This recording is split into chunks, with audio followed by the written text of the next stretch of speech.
Friedrich Froebel was born on April 21st, 1782, in a small village in Germany. Before he turned a year old, his mom died, and so he was left in the care of his father.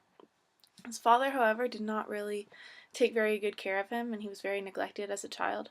And so at the age of 10, seeing how badly he was neglected, his uncle, his mother's brother, came and took him to live with him and cared for him like his own son.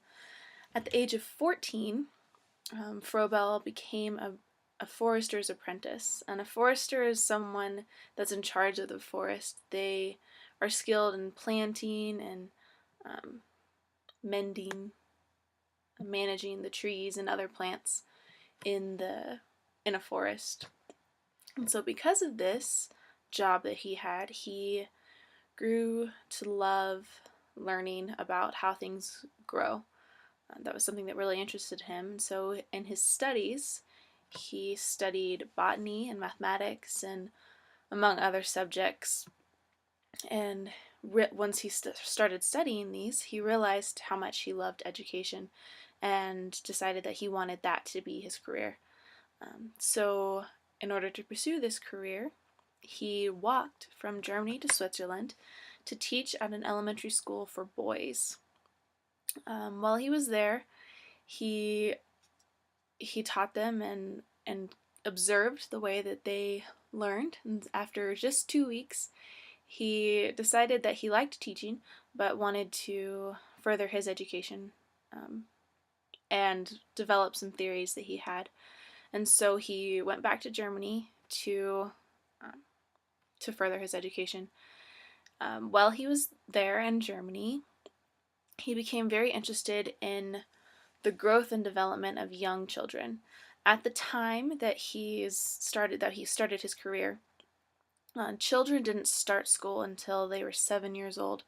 But Froebel realized that there was a huge developmental stage for children that was from birth to 3 years old, and so he thought that that should be taken advantage of.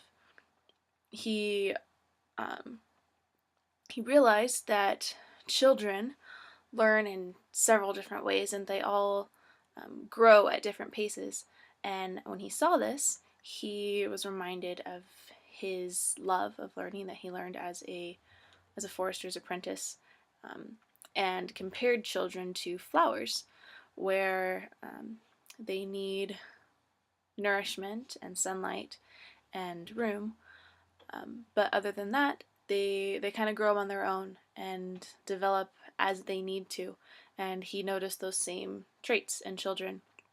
And so he really loved to watch young children play and sing and do activities.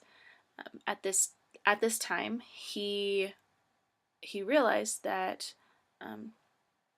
the world didn't consider playtime for children an important time. They thought that it was a waste of time, and Froebel disagreed.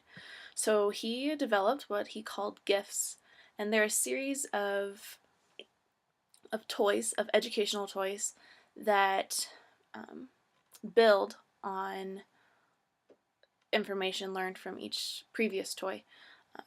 Some examples of these were building blocks, soft colored balls, different shaped tiles, and they were different shapes and colors, beads, strings, anything like that, where the children were able to play with those and mold them into whatever they saw fit. Another thing that Froebel realized is that because these young children he thought that they needed education, he needed someone to teach them. And he realized that mothers teach their children in the home, and they care for them when they're very young age. And so he thought that it would be a better transitional state if women were the teachers of these young children in a controlled setting, sort of like a classroom or a playroom, instead of just in the home. So this is what started women becoming teachers, the the leaders of these children in these classrooms that Froebel set up. So with all of these things that he had discovered, he realized about child development. He created what he called kindergarten in June of 1839. And kindergarten is a German word, and it literally translates in English to mean child's garden.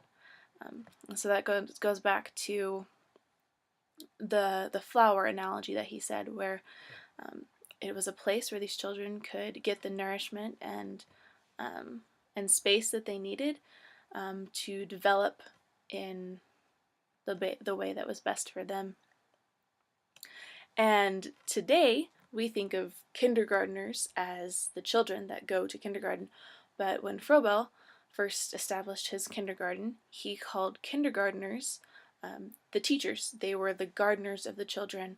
Rather than just teaching them and kind of shoving information down their throat, they would guide the learning and maybe weed out some things that didn't need to be there, but didn't force the learning process. So Froebel was able to develop kindergarten during his lifetime, but on June 21st, 1852, he died at the age of 70. And a couple years after he died, a woman named Margareta Schultz immigrated to the United States and started the first kindergarten in the United States in the state of Wisconsin in 1855. And that's kind of what started what we know of as kindergarten today. Some of the things that Froebel started with that first kindergarten in 1839 are things that kindergartners today are still doing. I know that as a kindergartner, I played with a lot of those gifts that he gave to the educational community.